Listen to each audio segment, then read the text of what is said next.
problem he has with his character is that he's not very good at defending, but since he's been only doing attacking, I don't really see any problem with that. I guess I still can do my plan of attacking this Polish brigade then.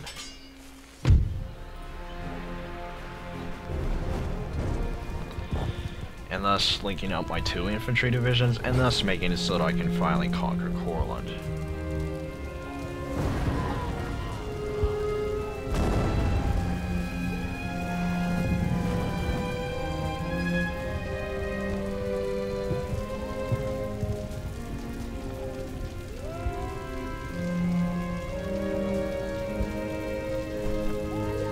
This game's actually more fun than I thought it was.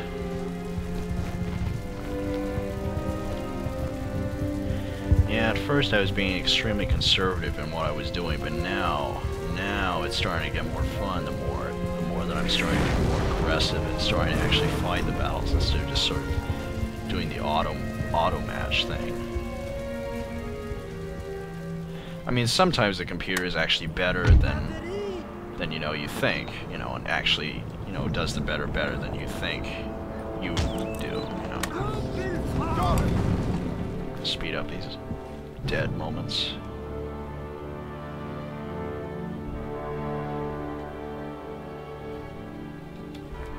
That's smart. Polish aren't moving anywhere. Since I don't have any cavalry, there's no real way for me to flank them without them automatically trying to face me, so... yeah, I can't use my regular tactic, even though it seems to work with the computer player all the time. Use that car as okay. Move up even more, and then they're gonna move up. There we go.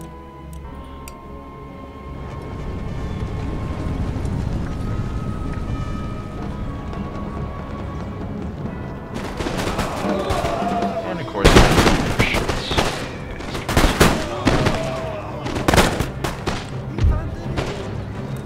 forget it.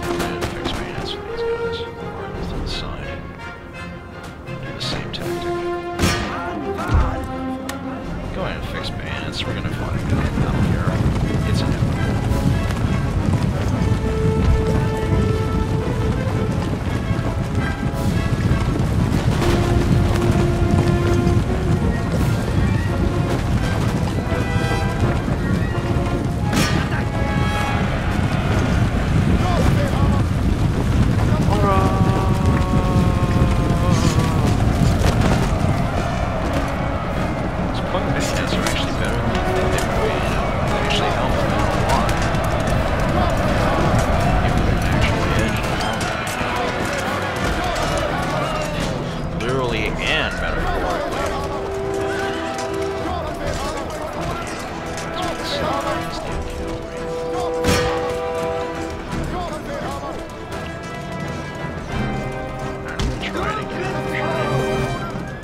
Now that tactic of moving through the line actually seems to work with infantry sometimes too. How about this though? Looks like my manners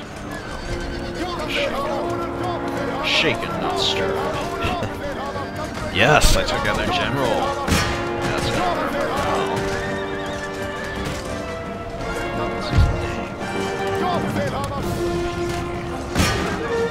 That's the end of that. Oh my god, here comes the slaughter. And I'm sure that's all. That's all.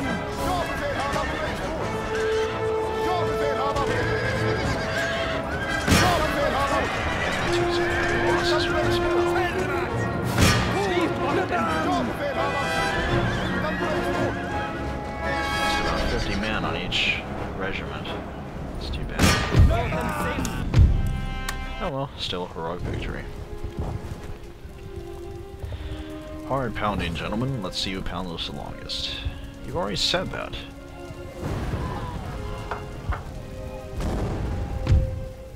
"96 men. Not completely annihilated that army.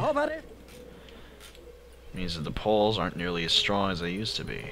Excellent.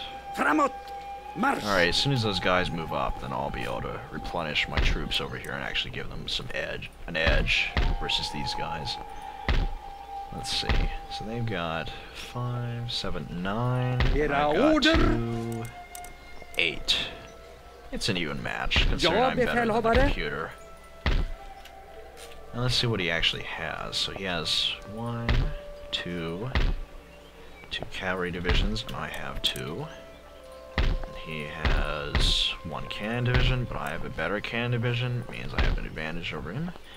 And he has 1, 2, 3, 4, 5 muskets. I have 5 muskets, and he has a pikeman unit, which isn't that useful. So yeah, I think I can defeat him next turn. I think I could completely conquer Courland next turn, actually. So yeah, this is working out pretty well. This is pretty swell, actually. Now, let's see here. Oh yeah, that's right, I was going to recruit those guys. Then I was going to attack Hanover. Yeah, that's a good idea. Yeah, let's keep doing this. Yeah, I like this idea of moving my guys up into Russian territory. Okay. And I'll use this as my base to, yeah, I'm sure a militia unit can take out whatever's here. Yeah. I'm gonna attack Moscow.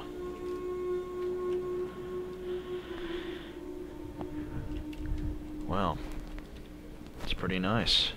Pretty nice what I've been able to do these couple of turns. Almost forgot about my navy. Go ahead and move these guys up here, see what I can get out of this invasion. Dang. Well, he's probably going to be at the port, so that's probably where his navy's probably going to be. So, frankly, I don't really see any reason even go near the port. So I'm gonna go back, and I'm gonna go back to Norway. Go to this port right here. Take 3 turns. That's unfortunate. And then these guys will attack that. Then they'll move back over to here to refortify Norway if they have to. And then, yeah. Pretty much the main problem with my country right now is that I seem to be running out of money. That's the main thing. But in every other way, I seem to be kicking everybody's ass right now, really. Hanover's main army has been completely crushed, and Russia's main army has been completely crushed. And Courland looks like it's about to crack as soon as I bring up my men over here. And yeah, I think I'm about to really start some major blitzkrieging going on here. In a couple of turns, I'll actually be able to take over Iceland too, so that'll be pretty impressive. Yeah, so let's see here. It's been 10 turns since I started, and look at what I've gained. Gained Norway, Denmark, Karelia, and that's it. Still pretty impressive. I mean, considering what the Swedes were not able to do all the years that they fought the Danes and the Russians and pretty much everybody else, you know, the Swedes did not do that much. But I mean, I've taken over all of Scandinavia and Denmark. I'm about to take over, you know, Iceland in a couple of turns. About to make my first foothold in Germany and many other places as well. So that's pretty much my plan. So I'm gonna fortify my positions in Europe, and then I'm going to, yeah, so I'm gonna take over Moscow and Arkhangelsk, and then go after the Poles. And after I take over Hanover, I'm probably gonna declare war on the French. Actually, that sounds like a good idea, actually. As soon as I get enough manpower to do it, though. As you can see, my army's pretty weak compared to the small side army of the French, so I'm going to want to get quite a lot of stuff before I go after the French. A lot. I'm gonna avoid tackling the Prussians for now, because they have a pretty kick-ass army compared to a lot of other guys. They're just like the British. The British and the Prussians, I think, actually have the strongest armies in the game, because their line infantry are superior to everyone else's.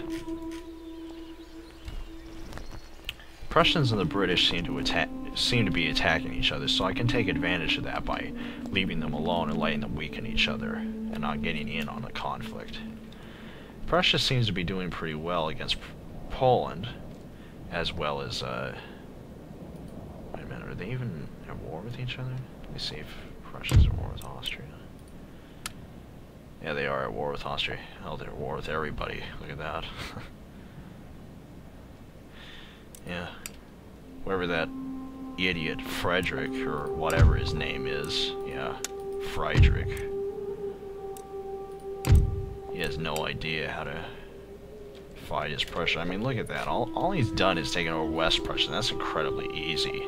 And Silesia is incredibly easy to take over as well, because it's like right next to everything. But I mean, I've been able to do so much more than that, and I've had to march over a long distance in order to cover these kinds of things, you know? So, you know, I'm doing pretty well in the campaign, so I'm going to advance the turn now. Just wanted to detail my plans and my conquests and how I'm doing in the campaign. Overall, I'm doing pretty well. Pretty sure Britain and France are kind of afraid of what is going on with me. I'm sure Prussia is too. It's probably kind of threatened by my presence in Europe. Russia's obviously afraid of me too, because they've lost almost all their real soldiers, so marching into Moscow will be a pretty easy matter, I think. Especially since I've taken over Karelia and totally annihilate any chance of the Russians actually making any new advances into my country. See, they're retreating. Obviously don't have that much. And here we go. The AI could never face this thing because they have no idea how to actually fight a cavalry unit in the city. So what I'm going to do is I'm going to put one unit in a building and another unit just to the side of the building. I'm going to have the unit in the building shoot at the cavalry coming, and that's pretty much what I'm going to do. If I have to, I'll just have to rely on the one in the building, and as soon as they run out of ammo, then I'll come out and charge the cavalry. But if I stay in the building, then I'll win the battle.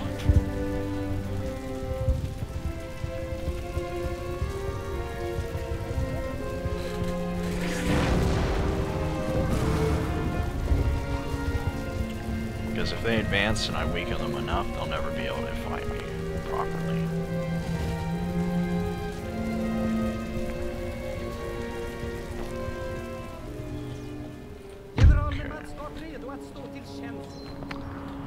Alright, so which building do I want to fortify in? First of all, where are the Russians going to come from? Okay, over there, so I'll haul up in the house over here. Oh, actually, I got a better idea. Go to that house over there. Oh, that might be too close. Yeah, well, I'm just going to go with the flow.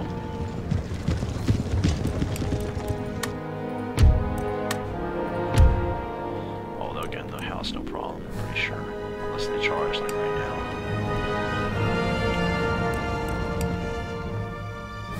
Yeah, they're gonna go in the house. Oh yeah, they're in the house right now. Okay, this battle's officially won pretty much. Now I just take pot shots of the cavalry outside and inside the building, and now I can just pretty much destroy these cavalry units. Dang it, what are you doing, man? Ah, poor. Oh god, that was bad. Dang it. I gotta get out. I gotta fight him. I can't let that unit die. Oh hell. Oh no, that's not good. Oh shoot, I better get in. Oh crap, this is bad. No, get in, no! Oh dang it, oh, I lost the battle. Dang it, how did that happen? Can't believe that happened. Dang it, now I'm gonna have to move a unit back. Son of a bitch. It's close, though. Dang it, I should have kept in the building. That's what I should have done. Dang it. I knew that they would have retreated if I kept in the building. Damn it to hell. Well, I lost Corellia only due to a failed brawl with my tactics, simply because I tried to move back into the building and they just wouldn't move back. I ordered them to do it, they just wouldn't do it, so that was a problem with the game, not with me. I mean, I shouldn't have ordered them out in the first place, but you know, the main thing was that I wanted to prevent my guys from dying, really. I'm actually gonna auto-resolve this one. There we go. It's not necessary to fight every battle yourself, especially if it's just something like that, just a light skirmish. It is necessary to fight something like this, though.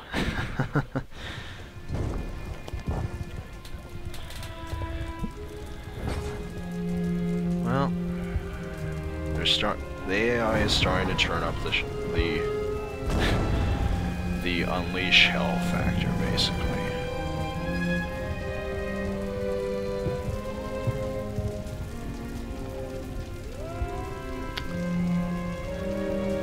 Yeah, that wasn't the best strategy of leaving the mob units to do that, because they're not very good at taking on cavalry, because they don't have bayonets. I guess the big problem with what I did was that I just didn't compensate for the fact that, you know, if I ordered them out, then I'd have to get them back fast into the house again. So that's what really destroyed my ability to fight the cavalry. I mean, at first I thought it would have been an easy matter, but I guess not. Okay, where are the Russians going to... Oh, the Courlandians are going to come from. Over there. Okay.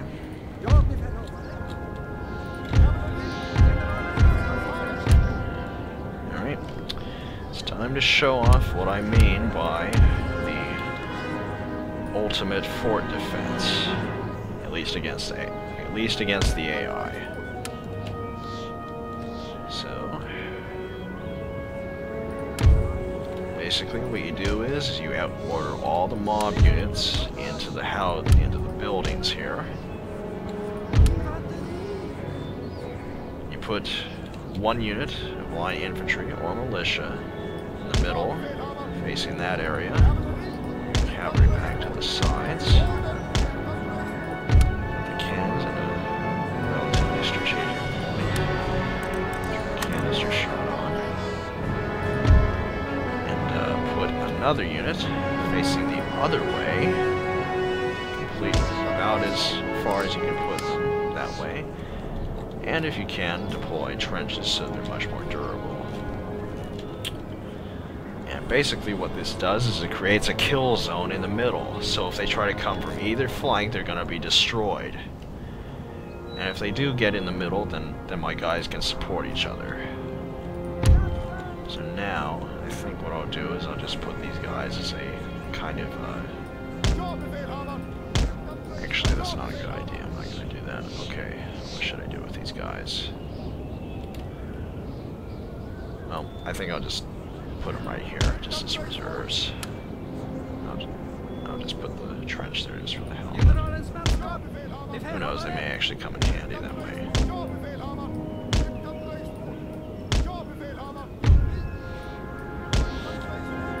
That's an interesting formation for cavalry. Alright, that looks good. Advance time here, because this is all waiting game, this kind of siege strategy.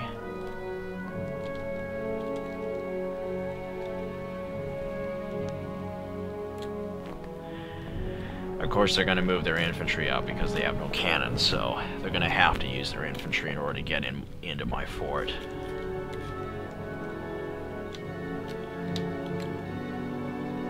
Because they'll use the ladders to get up. Rather, not ladders, but ropes and grappling hooks.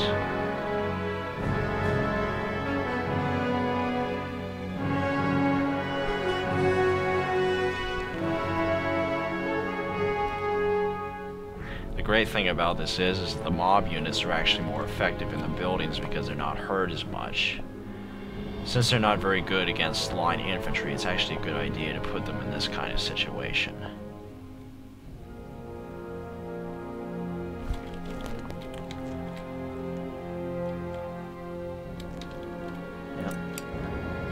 Cannons provide a little bit of firepower here. Kill the guys who try to come up the wall.